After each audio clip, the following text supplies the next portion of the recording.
اعوذ باللہ من الشیطان الرجیم بسم اللہ الرحمن الرحیم۔ معزز و مکرم سامعین گرامی، اللہ رب العزت کا بہت بڑا احسان ہوا کہ اس ذات عالی نے مجھے اور آپ کو اسلام کی دولت نصیب فرمائی ہے۔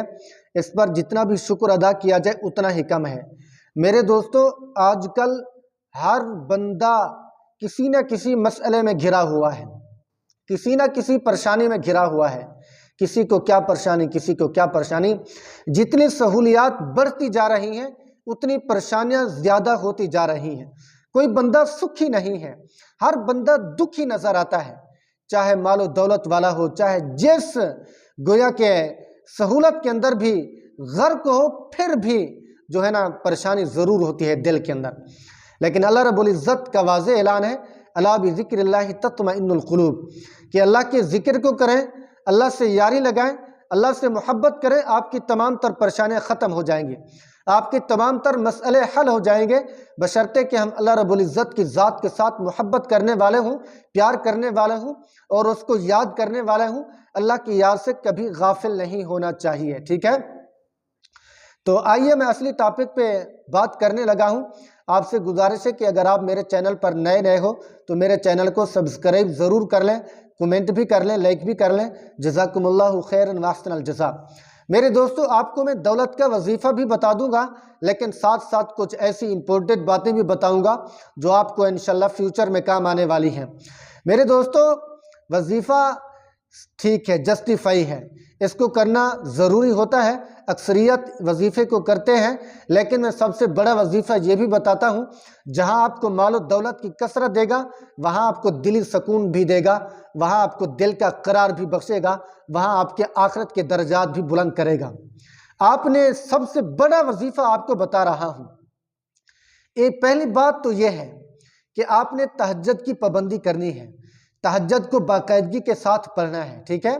تہجد کو کبھی قضا نہ کریں۔ آج کل بڑی راتیں ہو رہی ہیں، لمبی راتیں ہو رہی ہیں، تو آپ نے تہجد کو ضرور پڑھنا ہے، لیکن آج اس کے ساتھ ساتھ آپ کو ایک اور وظیفہ بھی بتا رہا ہوں۔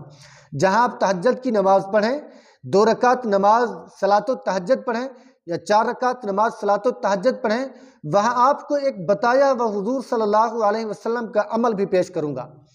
آپ کو پتہ ہوگا کہ حدیث پاک میں آتا ہے، جناب رسول اللہ صلی اللہ علیہ وسلم کو جب کبھی کوئی مسئلہ درپیش ہوتا، جب کبھی کوئی مشکل ہوتی تو حضور نماز کی طرف متوجہ ہوتے تھے۔ تو ایک مرتبہ سورج گرہن ہوا، حضور مسجد میں نماز پڑھنے لگے، صلاۃ التوبہ پڑھنے لگے، صلاۃ الحاجت پڑھنے لگے۔ جب تک سورج کھلا نہیں، جب تک چھٹکارا سورج کو نہیں ملا، تب تک حضور صلی اللہ علیہ وسلم نماز پڑھتے رہے، ٹھیک ہے؟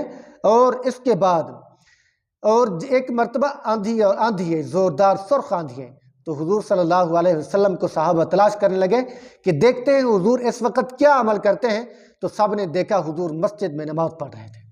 جب تک اندھیری ختم نہیں ہوئی، جب تک آندھی کا طوفان گیا نہیں، ٹلا نہیں، اس وقت تک حضور صلی اللہ علیہ وسلم مسجد میں بیٹھے رہے، نماز پڑھتے رہے، دعائیں مانگتے رہے، اللہ کو مناتے رہے، آہ و زاری کرتے رہے، ٹھیک ہے؟ تو نماز بہت بڑی دولت ہے، آپ کے تمام تر مسئلے کو حل کر دے گی، تمام تر پریشانیوں کو یک وقت یک لحظہ دور کر دے گی۔ آپ نے جہاں تہجد کی نماز پڑھی ہے، آپ وہاں پر صلاۃ الحاجت پڑھیں۔ اس کا ذکر حدیث پاک میں بھی آتا ہے کہ جب کوئی سخت پریشانی ہو، سخت مسئلہ ہو، تو آپ نے یہی نماز پڑھنی ہے۔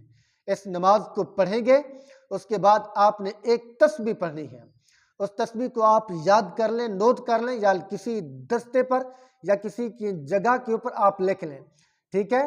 تو اس کو جب آپ صحیح معنی لکھیں گے، صحیح معنی یاد کریں گے، انشاءاللہ العزیز آپ کی تمام تر پریشانیاں ختم ہو جائیں گی، ٹھیک ہے؟ آپ نے یا حی یا قیوم برحمت کے نستغیث 100 مرتبہ پڑھنی ہے صلاۃ الحاجت کے بعد، ٹھیک ہے؟ یہ پڑھنے کے بعد آپ نے 100 مرتبہ استغفار پڑھنا ہے اور 100 مرتبہ درود پاک کی تسبیح پڑھ لینی ہے۔ اس کے بعد جو مسئلہ آپ کو ہو وہ آپ اللہ تعالیٰ کے سامنے رکھیں اور اللہ تعالیٰ کے سامنے روئیں، انشاءاللہ العزیز آپ کی تمام تر پریشانیاں ختم ہو جائیں گی، ٹھیک ہے؟ لیکن آپ نے تہجد کو ضروری پڑھنا ہے، اس تسبیحات کو بھی ضروری پڑھنا ہے۔ ہو سکے تو آپ چلتے پھرتے یہ پڑھا کریں، یا حی یا قیوم برحمت کے استغیث، ٹھیک ہے؟ چلتے پھرتے یہ استغفار بھی پڑھا کریں، چلتے پھرتے درود پاک بھی پڑھا کریں۔ انشاءاللہ العزیز آپ کے مسئلے، آپ کی پریشانیاں، آپ کے تمام تر مسئلے حل ہو جائیں گے۔ آپ کو اگر رزق کی پریشانی ہوگی تو وہ بھی آپ کی ختم ہو جائے گی، بشرطے کہ ہم اس کو اخلاص کے ساتھ کرنے والے ہوں، اللہ تعالیٰ کی ذات کے اوپر بھروسہ کر کے کرنے والے ہوں۔ اللہ رب العزت ہم سب کا حامی و ناصر ہو، اور دعا کرتے ہیں اللہ تعالیٰ ہم سب کو نمازی غازی بنائے، دیندار بنائے، اور ہم سب کی تمام تر پریشانیاں، بیماریاں، مصیبتیں، دکھ تکلیفوں کو ختم فرمائے۔ اور آخر کے اندر گزارش کروں گا کہ اگر آپ میرے چینل پر نئے ہو تو میرے چینل کو سپورٹ کریں، آپ کی سپورٹ کی مجھے بہت ضرورت ہے۔ سبسکرائب بھی کریں، لائک بھی کریں، اور ایک پیارا سا کمنٹ بھی کریں، اور میری ہر ویڈیو کے اوپر آپ آیا کریں۔ میری شام کے وقت ویڈیو اپلوڈ ہو جاتی ہے۔ جزاکم اللہ خیرا واحسن الجزا۔ اللہ تعالی ہم سب کا حامی و ناصر ہو۔ السلام علیکم ورحمۃ اللہ وبرکاتہ۔